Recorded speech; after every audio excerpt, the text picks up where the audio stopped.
नमस्ते बच्चों। हमने कल भूगोल का 5वां पाठ शुरू किया था 7वीं का। तो 5वां पाठ का नाम था हवाएं। तो अगला भाग हम देखने वाले। देखो, कल मैंने आपको नॉट्स परिमाण इसके बारे में जानकारी देखी थी। पवन की गति किलोमीटर प्रति घंटा अथवा नॉट्स, इसके लिए ये परिमाण इकाई के रूप में गिनी जाती है, ये देखा था। आज हम देखो तुम्हारे सामने ये जो आकृति है, कौन सी ध्रुवीय अधिक दाब पेटी, कौन सी है ध्रुवीय अधिक दाब पेटी। इसके लिए हम देखने वाले हैं आकृति 5.3 का निरीक्षण करना है। देखो, ये बाद में करेंगे कि इसके लिए कुछ प्रश्न पूछे गए। उत्तर गोलार्ध में मध्य अक्षांशीय अधिक वायुदाब और विषुवृत्तीय रेखीय कम दाब पेटी की ओर बहने वाली हवाएं कौन सी है। तो दूसरा है कि पश्चिमी हवाओं की दक्षिणी गोलार्ध में दिशा कौन सी है। मध्य अक्षांशीय अधिक दाब पेटियों की ओर से उपध्रुवीय कम दाब पेटियों की ओर कौन सी ग्रही हवाएं उत्तर गोलार्ध में बहती है। और इसके बाद ध्रुवीय हवाओं की दिशा दोनों गोलार्ध में एक समान क्यों नहीं होती है, ये भी प्रश्न पूछा गया है। इसके बाद दक्षिण गोलार्ध में हवाओं के कौन कौन से प्रकार पाए जाते हैं। पूर्वी हवाएं उत्तर और दक्षिण गोलार्धों में किन दिशा में बहती है। तो हमें तुम्हारे सामने ये जो आकृति दिखाई दे रही है, आकृति का नाम है ध्रुवीय अधिक दाब पेटी। ये जो आकृति है, इनका अच्छी तरह से निरीक्षण करो। ये आकृति हमें निरीक्षण करके ये प्रश्न के उत्तर हमें देने। देखो, ये जो विषुवृत्तीय कम दाब की पेटी है, बीच में जो गया है ऊपर ध्रुवीय हवाएं 90° उत्तर, यहाँ है 90° उत्तर। तो पृथ्वी पर वायुदाब पेटियाँ और ग्रही हवाएं, यहाँ ध्रुवीय हवाएं उपध्रुवीय कम दाब की पेटी। पश्चिमी हवाएं ये जो 65°, ये इनका निरीक्षण करो। तो ऊपर ये जो बांध दिखाए गए और नीचे जो बांध दिखाए गए हैं, ये विषुवृत्तीय कम दाब पेटी पर दिखाने वाले जो बाण है, इनका निरीक्षण करो तो हमें ये समझ में आता है। नीचे देखो, हवाएं जिस दिशा में बहती हुई आती है वे दिशा के नाम से जानी जाती है। तो आपको मालूम है हवा बहने की दिशा, कालावधि और प्रदेश, व्याप्त प्रदेश और हवा की स्थिति के आधार पर हवा के ये मुख्य प्रकार किए जाते हैं। तो हवा के मुख्य भी प्रकार है। तो ये मुख्य प्रकार कौन कौन से है, तो ये आज हम देखने वाले हैं। मुख्य प्रकार है ग्रही हवा, स्थानीय हवा और मानसूनी हवाएं। हवा के मुख्य प्रकार 3 हैं। याद रखो, ध्यान रखो, हवा के मुख्य प्रकार 3 हैं। तो 3 प्रकार कौन से है। ग्रही हवाएं, ये पहला प्रकार है। दूसरा प्रकार स्थानीय हवाएं, और इसके बाद हम देखने वाले हैं मानसूनी हवाएं। मानसूनी, इसका अर्थ दूसरा भी है मौसमी हवाएं। ऐसे ये हवाएं के 3 प्रकार है। तो आज हम हवाएं के बारे में जानकारी लेने वाले। तो हवा जिस दिशा में बहती हुई आती है वे उस दिशा के नाम से जाने जाती है। जैसे पश्चिमी हवा, पश्चिम दिशा से हवा बह रही है तो हम उसको बोलते हैं पश्चिमी हवा। कोई हवाएं, कभी हवाएं उत्तर दिशा से बहती है तो हम बोलते हैं उत्तरी हवाएं, दक्षिणी हवाएं, पश्चिमी हवाएं।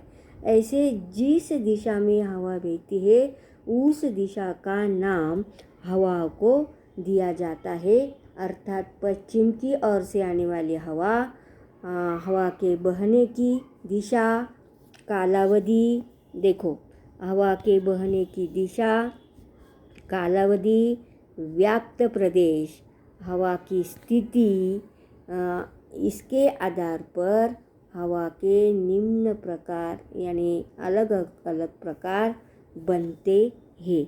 तो कौन से प्रकार है? पहले मैंने बताए हैं, हवा के 3 प्रकार माने गए हैं, हो गए हैं। तो पहला प्रकार है ग्रहीय हवाएं। पहला प्रकार याद, आपको ध्यान रखो, ग्रहीय हवाएं। तो आज हम ग्रहीय हवाएं, इसके बारे में जानकारी देखेंगे। पृथ्वी के ऊपर अधिक वायुदाब पेटियों की और कम दाब वायु पेटियों की और वर्षभर नियमित रूप से हवा बहती है। ये हवाएं पृथ्वी का विस्तृत क्षेत्र व्याप्ति है। इन हवाओं को ग्रहीय हवाएं कहती है। आपको एक वाक्य में उत्तर लिखो, ग्रहीय हवाएं किसे कहते हैं? बहुत आसान है। तो आपको सिर्फ ये याद रखनी है कि पृथ्वी के ऊपर अधिक वायुदाब पेटियों की और कम दाब की पेटियों की और वर्षभर नियमित रूप से हवा बहती है। ये हवाएं पृथ्वी का विस्तृत क्षेत्र व्याप्ति है। इन हवाओं को ग्रहीय हवाएं कहती है। जैसे पूर्व हवाएं, पश्चिमी हवाएं। कौन से? पूर्वी हवाएं और पश्चिमी हवाएं, ध्रुवीय हवाएं आदि। दोनों गोलार्धों कौन से? ये उत्तर गोलार्ध और दक्षिण गोलार्ध। ये गोलार्ध, दोनों गोलार्धों में 25 अंश से 35 अंश अक्षांशों के बीच की अधिक दाब वाली पेटी की ओर से विषुवृत्तीय का दाब वाली पेटी की ओर हवाएं बहती है। तो देखो आकृति 5.3, ये आकृति का निरीक्षण करना है। आकृति 5.3, पृथ्वी के परिभ्रमण का इन हवाओं पर प्रभाव पड़ता है।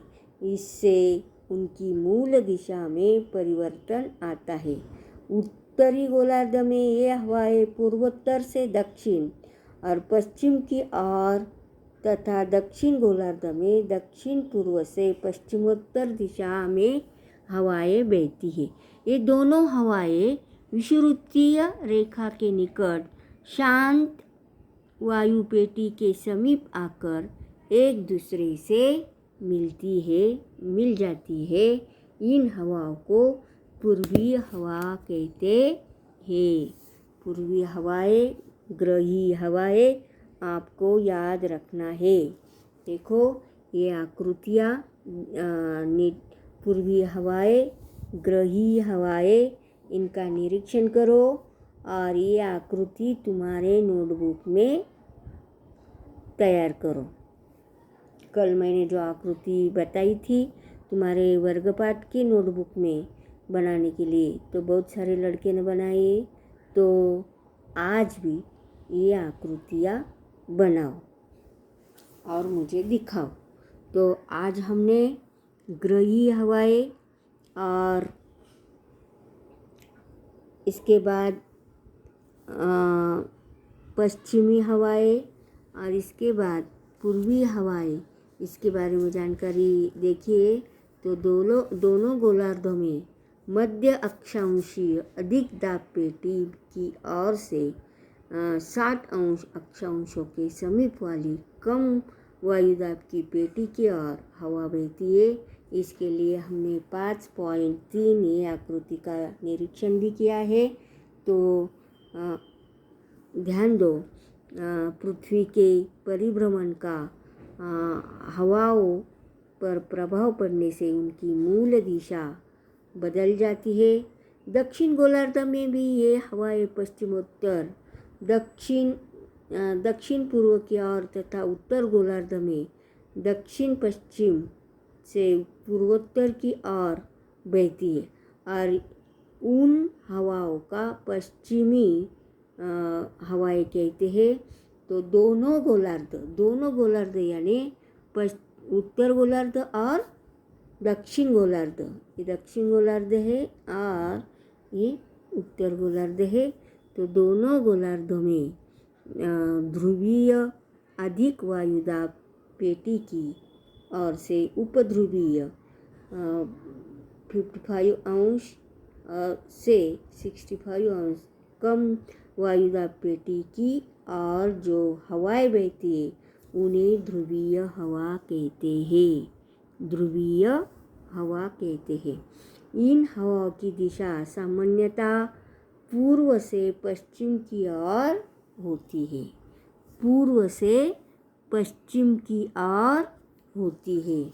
ये भी आकृति से समझ में आएगा। और ये जो चौकोन में जानकारी दी है, क्या तुम जानते हो? तो दक्षिण गोलार्ध में हवाएं तेज गति से बहती है। दक्षिण गोलार्ध में हवा जो बहती है कैसी बहती है? तेज गति से, जोर से बहती है। तो दक्षिण गोलार्ध में जल क्षेत्र अधिक है। जल क्षेत्र कैसा है? अधिक है। इस गोलार्ध में भूमि की ऊंचाई और निचलेपन की बाधा नहीं है। अंत किसी प्रकार की रुकावट न होने से दक्षिण गोलार्ध में हवा तेज बहती है।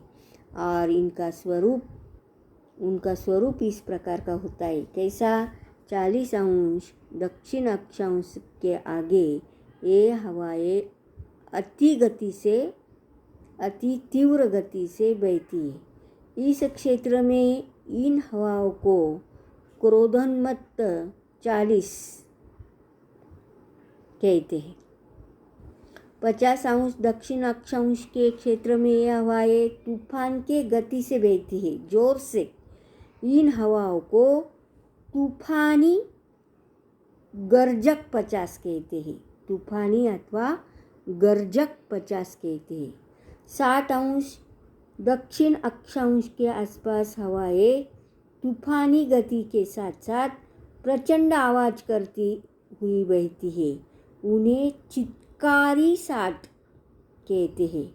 तो उत्तरी गोलार्ध में 40 अंश, 50 अंश अथवा 60 अंश अक्षांश के क्षेत्र में हवाओं को ऐसा स्वरूप क्यों नहीं पाया जाता, इसकी जानकारी हमें दी है। तो आज हम यहाँ तक रुकते हैं। आज हमने सिर्फ ग्रही हवा के बारे में जानकारी देखी है। कल हम स्थानीय हवाएं, इसकी जानकारी हम देखेंगे। तो जितना हो गया है वो पढ़ो और ये आकृति भी बनाओ। पृथ्वी पर वायुदाब पेटियाँ और ग्रहीय हवाएं, ये जो आकृति है तुम्हारे वर्ग पाठ की नोटबुक में बनाओ। ठीक है, ओके।